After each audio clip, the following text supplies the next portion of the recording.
qu'il mange bien, qu'il soit au sec et au chaud et qu'il soit aimé. L'aventure avec un enfant, ça se fait très bien.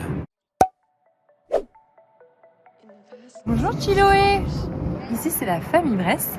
Alors la tribu est composée de Romain Bress, Justine Bress et Omer Bress.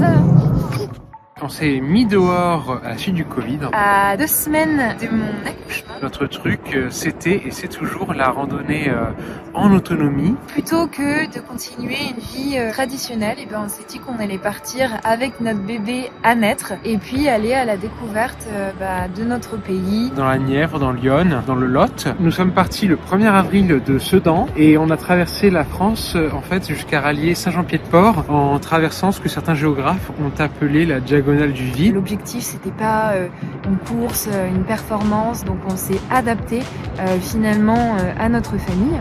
On a fait 1550 km à pied en 4 mois en reposant essentiellement sur l'hospitalité. Ça nous a couvert d'amour, on a découvert un pays très hospitalier. Des galères, il y en a eu. Des fois on se demande qu'est-ce qu'on fait là avec un petit de 3 mois. Un exemple pour illustrer ça, c'est qu'on était en pleine traversée du Morvan. La poussette d'Omer crève. Qu'est-ce qu'on va faire? Justine, elle est toujours très positive. Oh non, mais on va trouver, ça va faire. On arrive à Brassy en pleine fête du vélo. Tous les cyclistes sont venus nous aider. Ça nous rappelle que voilà, toutes les galères ne sont que passagères et s'il y a problème, il y a toujours solution. Toujours cet imprévu qui fait que le aquaban est vite chassé. Un des premiers freins, ça pourrait être d'attendre le bon moment, puisqu'il n'y a jamais de moment parfait, il faut tout simplement partir. Bébé et marcheur, c'est vraiment la même chose. Ce sont deux êtres qui ont besoin de très peu de choses. Une fois que ces besoins primaires sont comblés, eh bien tout se passe très bien. On a reçu beaucoup d'encouragements, une toute petite partie de remarques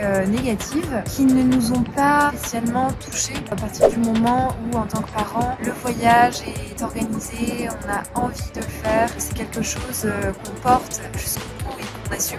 Finalement, lorsqu'on part et qu'on s'abandonne complètement à l'aventure, à l'inattendu, à l'imprévu, à partir de ce moment-là, il n'y a que des belles choses qui fleurissent, qui surgissent. L'appréhension de la fragilité d'un petit bébé est très vite gommée. Tous ces petits verrous qu'on se pose finalement soi-même la plupart du temps, se déverrouillent complètement pour se laisser aller et porter par l'aventure qui se présente à nous.